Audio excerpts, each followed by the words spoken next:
all the known friends here.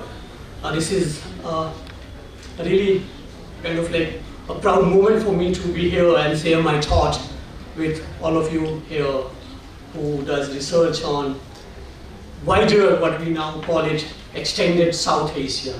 So what I'm going to do is, today's my topic is India, a civilizational power in Southeast Asia. As my job has been already eased by Dhruvo, who has already gone into a very detailed in historical connections, and we in the morning also we have already gone through the historical connection with the Southeast Asia.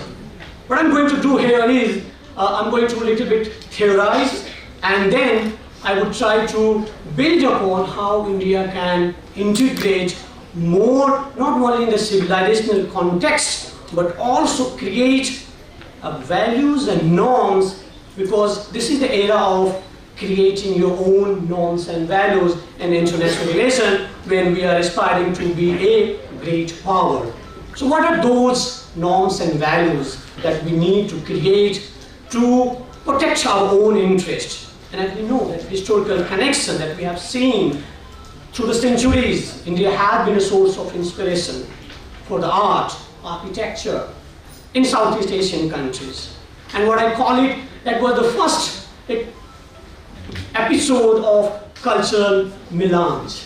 Right? What we have seen is the many symbolic remnants of India's influence can clearly visible in their art and culture, in civilization in Cambodia, Thailand, Indonesia, and Myanmar today.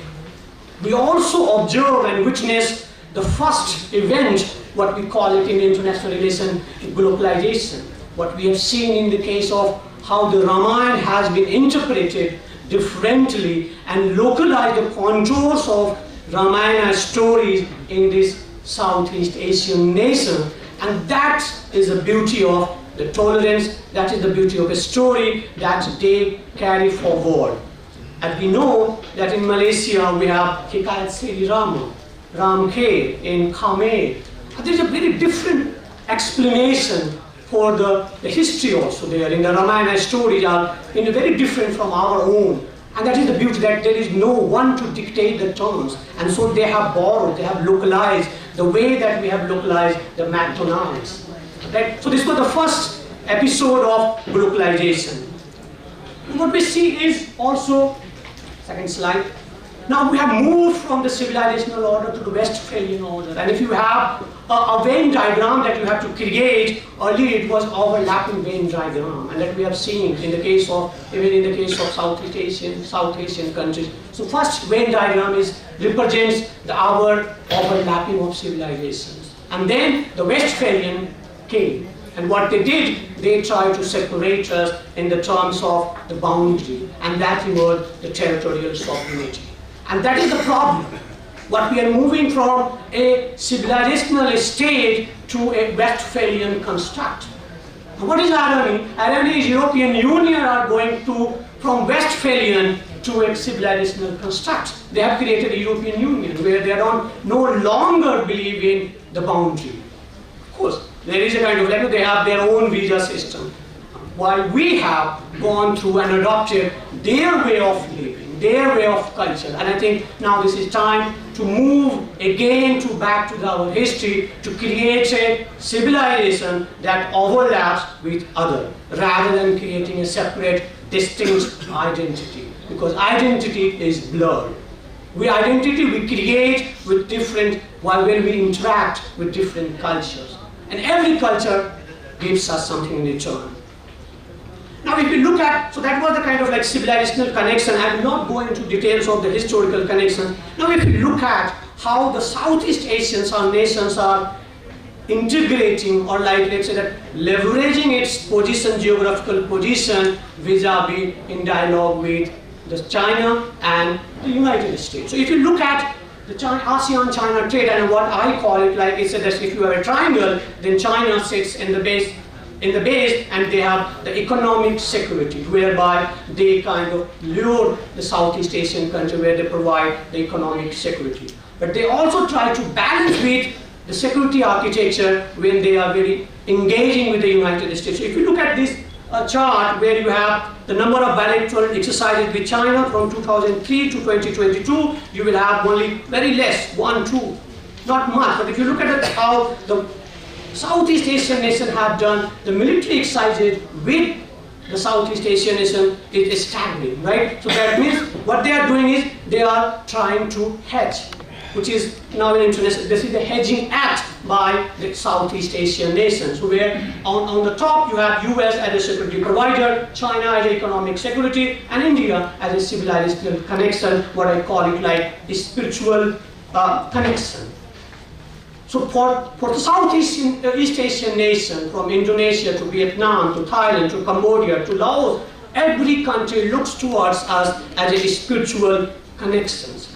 Now what we have to do is, we have to move away and let's say that create a very comprehensive where we become the fulcrum of their, let's say that connection. So now, so that we need to kind of like strengthen our all core of the triangle. So we should be providing the economy, the security and the culture.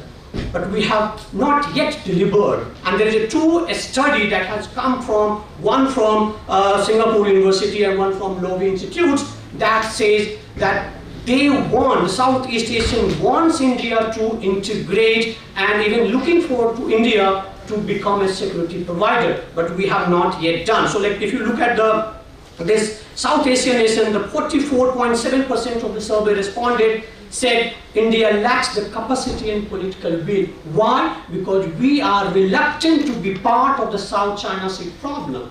So the more we integrate with the Southeast Asian nation, we have to play a very active role in South China disputes, and thereby we become a security provider to the Southeast Asian nation rather than the Southeast Asian nation looking toward the Washingtons. Second one, and thereby that comes the what is the norms and the value that we are creating, which is in 2018 our Prime Minister Modi, in addressing the Shangri-La dialogue, he gave Panchamrit, what I call it like Panchamrit, that constructing norms and values. And if you read, these are 5 very, it's a part of our culture. So now what we are doing, well, we are trying to construct this norm, samman, that is respect. What is there? If you look at the US, they provide the security, but there is no respect. So they always bring, what is the norms are from the United States is the liberal order, the human rights, and in the name of human rights, liberalism, democracy, they always try to pin down these states. But what we are doing is respecting their sovereign territorial integrity. So we have to, and then there is absence of dialogue when it comes to either China or United States. Now India is in dialogue with this, and we have already constructed various platforms with ASEAN nation where we are in constant dialogue with the nation to listen to their demands and aspirations with India. And then the Sahyog, that is cooperation, Santi and Samriddhi, where we also call, when we cooperate economically with the Southeast Asian nation, we don't call it aid or a kind of like loans and grants, but we have also, let's say, that identified a term that rightfully describes our partnership with the Southeast Asian nation, that is developmental partner, rather than saying aid. So that these Panchamrit will create a very Indic version of the norms and values that will be echoing with the South Asian nation aspiration to connected with India, not only in terms of the civilizational connection, but also with the economic provider and the security provider. So these are some of the details that I will not go into details. So what we need to do is, we have to be a responsible regional leader. And how do you do that? We have to do that, I think in the last session we have already talked that we need to provide economy, and that is there are many emerging technology, for example, like AI, 5G, quantum computing, cloud computing, Internet of Things. These are the things where we can cooperate and leverage our strength to integrate with this Southeast Asian nation. I will not go into the trade or the military exercises, but let me finish by saying that we are now at the path to economically integrate, and when Malaysia and Singapore is trying to use the UPI system, we have to integrate, we have to strengthen our system to provide, we can't exploit or let's say that dependent on the cultural connection, because this is a soft element. We have to also provide the hard element, and without the hard power, that is the economic and the military security provided to the region, we will not be able to become a responsible regional leader. Thank you.